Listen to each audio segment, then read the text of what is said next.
this is Neely Goldberg at Growthonomics.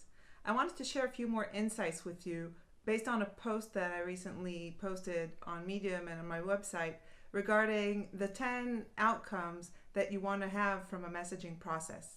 Many companies I work with, B2B or B2C alike, in various stages from setting up to growth and scale, always want to land that tagline. However, to me, the tagline comes last, not first. The tagline is the essence of a language, and you can't get an essence until you have the foundations of it, right? So when you work on a messaging process, or at least when I work on a messaging process, what I start with is really the company vision, and that's basic 101 marketing, right? The clear company vision is why you and your team are doing this, what you believe in. And that is something that once that is clear, comes the second action item, and that is the mission statement. So once we know what we're doing and why we're doing what we're doing, then we go into the mission, and that's the what.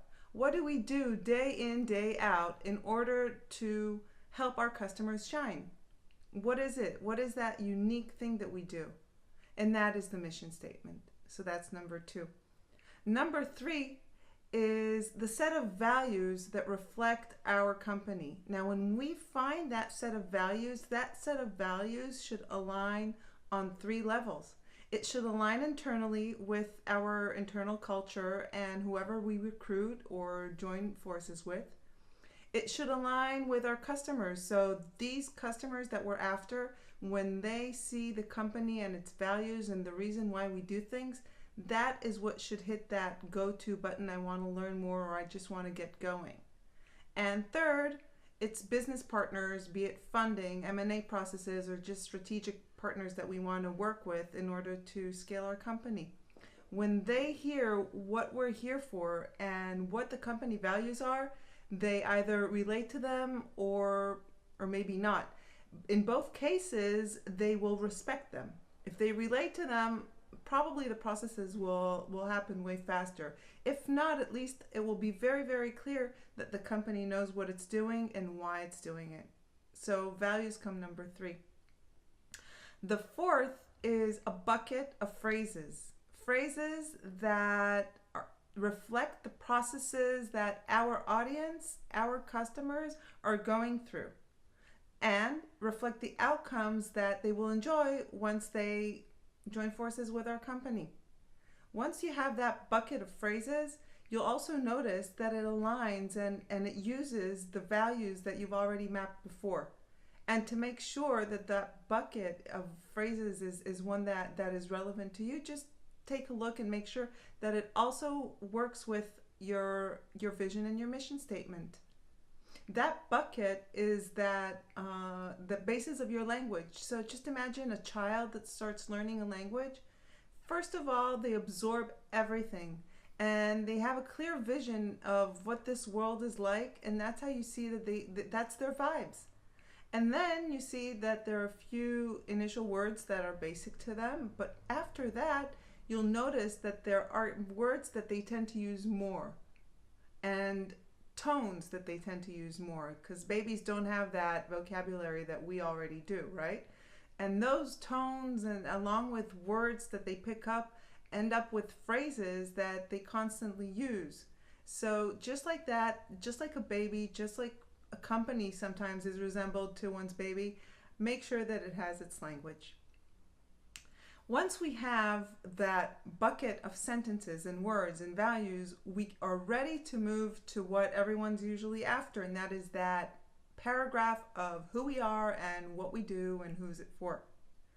That you'll see that paragraph is kind of amalgamating everything that we've worked on until that point. And then what I usually do is take a homepage and start creating the copy for it, making sure that copy aligns with those various items that we've already created. Usually, homepage copies take weeks, just because we keep going back and forth, and everyone needs to feel right with what's written there, and the words don't feel right, and the copy doesn't resemble what we feel and what we're after and what we do, etc., etc. if we do the prep work before that and come with that set of words and tools and phrases, then it's kind of like building a puzzle and putting all the pieces together. And usually the tone is really, really slick. What I would also recommend, and that is what we usually provide in a whole messaging process or a language building process, is to also go into a few other digital media assets like Facebook, Twitter, Instagram, YouTube, LinkedIn, Medium, and make sure that at least 2 or 3 of them are set. So you work into the profile page, into the who we are, what we do, the about us, and just spill in all that content that we've already created with the right adjustments for the right medium. But then what you'll notice is that everything is aligned, that everything works together, but then every medium has its unique tone of voice and unique message for the right audience, and of course for the right purpose that that medium serves us for.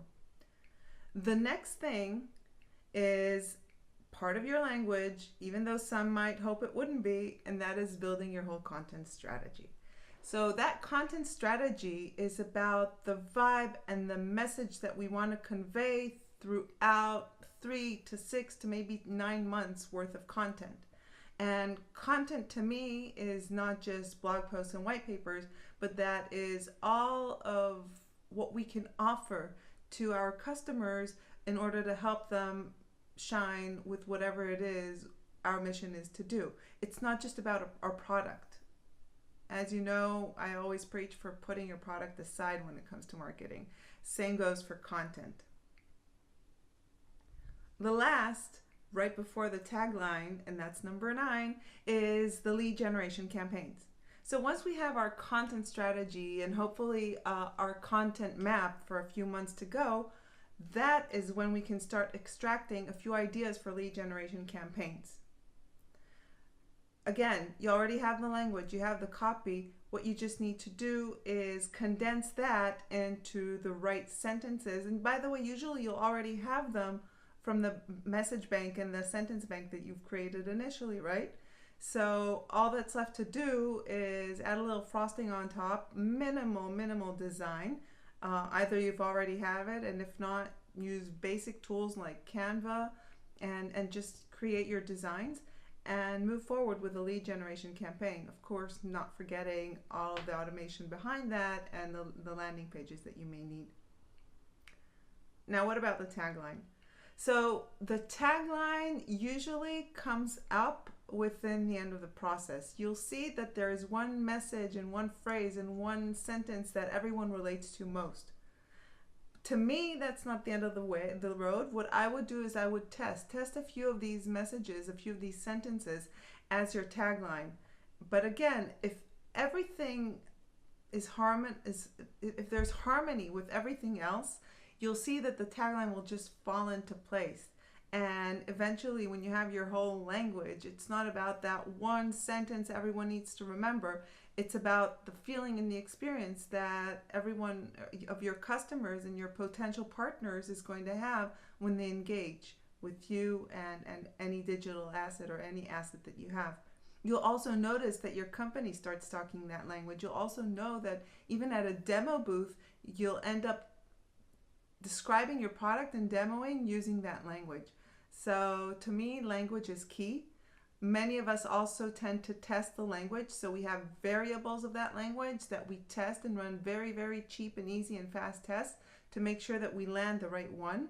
I'll share a few of those options of how to test and maybe a few interesting case studies of how companies landed the right language through testing in the next post, if you will. It was fun.